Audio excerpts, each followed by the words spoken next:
आज के practice set में आप सभी लोगों का स्वागत है। चलिए शुरू करते हैं।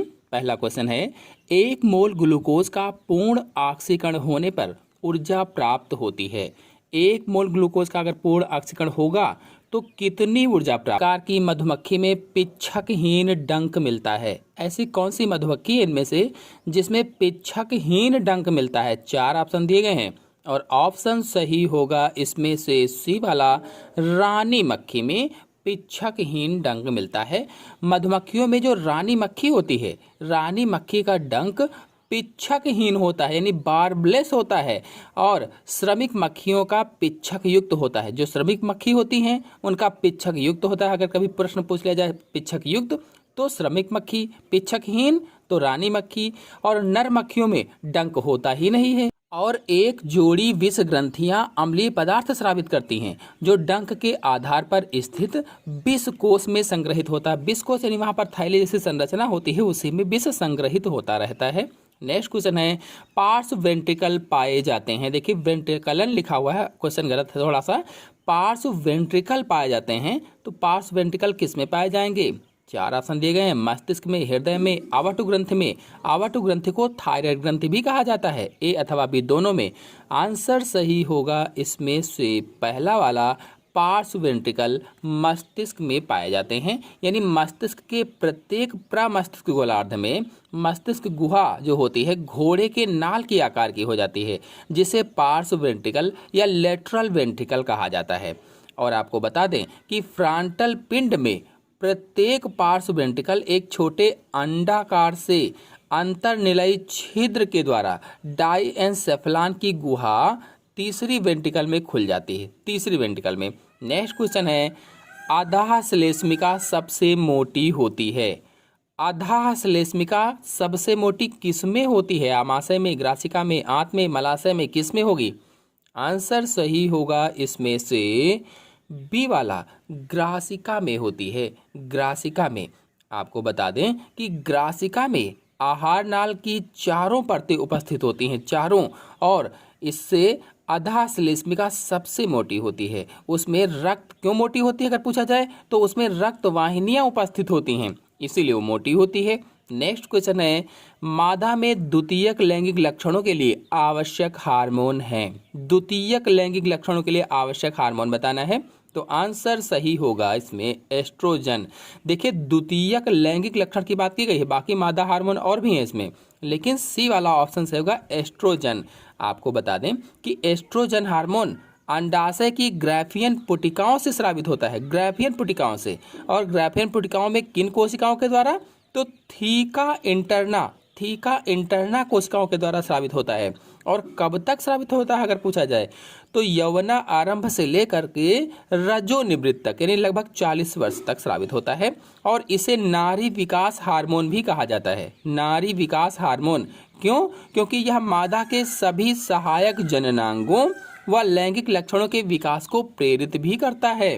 नेक्स्ट क्वेश्चन है, अवटुबामनता या क्रेटेनिज्म निम्न ग्रंथि के अल्पस्रावण से होता है। यानी अवटुबामनता या क्रेटेनिज्म रोग किस ग्रंथि के अल्पस्रावण से हो जाता है? तो आंसर इसमें सही होगा पहला, थायराइड ग्रंथि से। और थायराइड ग्रंथि को अवटु ग्रंथि भी कहा जाता है, और इसका जब अल्पस्रावण होता है तो क्या हो जाता है? अवटुबामनता हो जाती है। आपको बता दें कि अवटुबामनता रोग बच्चों में थायरॉक्सिन हार्मोन की कमी से होता है। थायराइड ग्रंथि से कौन सा हार्मोन स्रावित होता है? Thyroxine hormone. इसलिए बच्चों में थायरॉक्सिन हार्मोन की कमी से अवटुबामनता हो जाती है, और ऐसे बच्चे बौने तथा कुरूप हो जाते हैं। इनकी आधार उपापचय दर, शरीर ताप और हृदय गति की दर भी कम हो जाती है, और कह लीजिए कि ये मानसिक रूप से अल्प विकसित होते हैं, अल्प विकसित। नेक्स्ट क्वेश्चन है, स्तनियों में श्रोण मेखला का प्रत्येक अर्धभाग बना होता है। जो स्तनियां होती हैं उनमें श्रोण मेखला का प्रत्येक अर्धभाग किसका बना होता है? श्रोण मेखला यानी कमर से नीचे वाला जो भाग होता है वहां पर श्रोण मेखला पाई जाती है। तो आंसर इसमें सही होगा पहला, इलियम का बना होता है। आपको बता दें कि श्रोण मेखला 2 चपटी, चौड़ी, अर्धवृत्ताकार और भारी कूल्हा अस्थियों के जुड़ने से बनता है, कूल्हा अस्थियों से। और ये कूल्हा अस्थियां अनामी अस्थियां कहलाती हैं या इनोमिनेट हड्डियां कहलाती हैं और ये लचीले प्यूबिक सिम्फाइसिस से संधि करती हैं। किससे? प्यूबिक सिम्फाइसिस से संधि करती हैं। नवजात जो शिशु होता है, नवजात शिशु में प्रत्येक नितंब हड्डी में 3 हड्डियां कौन कौन सी? इलियम, प्यूबिस और इस्चियम होती हैं। इस्चियम। नेक्स्ट क्वेश्चन है, ड्रोसोफिला में अति नर और अति मादा प्रकार का लिंग निर्धारण आधारित होता है। जो ड्रोसोफिला है इसमें अति नर यानी super male and super female या अति मादा का लिंग निर्धारण आधारित होता है। किस पर? तो आंसर से होगा पहला, गुणसूत्रीय संतुलन पर आधारित होता है। गुणसूत्रीय संतुलन पर। आपको बता दें, ब्रिजिस ने लिंग निर्धारण का जीनिक संतुलन सिद्धांत प्रस्तुत किया था। किसने? ब्रिजिस ने लिंग निर्धारण का जीनिक संतुलन सिद्धांत प्रस्तुत किया और इनके अनुसार जो ड्रोसोफिला है, ड्रोसोफिला में लिंग निर्धारण में ऑटोसोम का महत्वपूर्ण स्थान होता है। नेक्स्ट क्वेश्चन पर आते हैं। नेक्स्ट क्वेश्चन है, अंडोत्सर्ग के तुरंत बाद स्तनी अंडाणु एक झिल्ली से ढका जाता है जिसे माना जाता है, यानी जैसे ही अंडा निकलता है तो अंडा जब निकलता है तो स्तनी का जो अंडाणु होता है एक झिल्ली से ढका होता है। उस झिल्ली को किस नाम से जाना जाता है? तो आंसर इसमें सही होगा डी वाला, कोरोना रेडिएटा। कोरोना रेडिएटा के नाम से जाना जाता है। आपको बता दें कि अंडोत्सर्ग या ओवुल्यूशन के तुरंत बाद में स्तनी अंडाणु एक झिल्ली से ढक जाता है जिसे कोरोना रेडिएटा कहा जाता है और एक परिपक्व स्तनी अंडाणु 3 परतों से ढका होता है। अगर परिपक्व स्तनी का अंडाणु कितनी परतों से ढका होता है? 3 परतों से ढका होता है। पहला कोरोना जो बाह्य झिल्ली होती है, दूसरा जो मध्य वाली बीच वाली झिल्ली होती है उसे जोना प्लूसिडा कहा जाता है, जोना प्लूसिडा, और जो अंतः झिल्ली होती है उसे विटैलित झिल्ली कहा जाता है, विटैलित झिल्ली। नेक्स्ट क्वेश्चन पर आते हैं। बाल बियानी द्वारा कायरोनोमस लार्वा या डिंभक में लार ग्रंथियों में एक विशेष प्रकार के गुणसूत्र की खोज की गई जिनकी पहचान होती है गुणसूत्रों पर उपस्थित पट्टियों से, कुंडलियों से, उपरोक्त ए और बी दोनों से, उपरोक्त में से किसी से नहीं। तो आंसर इसमें सही होगा पहला, पट्टियों से होती है और पट्टियों को आप पॉलीटिन यानी बहुपट्टी भी कह सकते हैं। आपको बता दें कि बाल बियानी ने कायरोनोमास लार्वा की लार ग्रंथियों में एक विशेष प्रकार के गुणसूत्र की खोज की थी और गुणसूत्र कैसे थे? बहुपट्टी गुणसूत्र थे, बहुपट्टी या पॉलीटिन गुणसूत्र थे।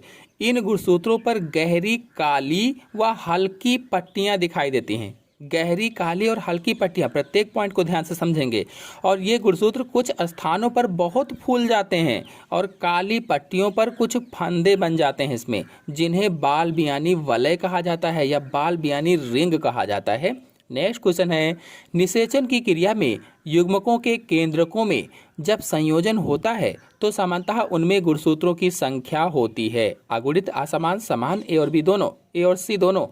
आंसर सही होगा इसमें से डी वाला, ए और सी दोनों, यानी अगुणित भी और समान भी। आपको बता दें कि निषेचन या फर्टिलाइजेशन वह प्रक्रिया होती है जिसमें मादा युग्मक अंडाणु तथा नर युग्मक शुक्राणु के समेकन से युग्मनज बनता है। कहने का मतलब सीधी सी बात है ये कि जब स्त्री का अंडा और पुरुष का शुक्राणु आपस में मिलते हैं तो उसे ही निषेचन या फर्टिलाइजेशन कहा जाता है और दोनों के मिलने से युग्मनज या जायगोट का निर्माण होता है। निषेचन की क्रिया में युग्मकों के केंद्रकों में गुणसूत्रों की संख्या समान और अगुणित होती है।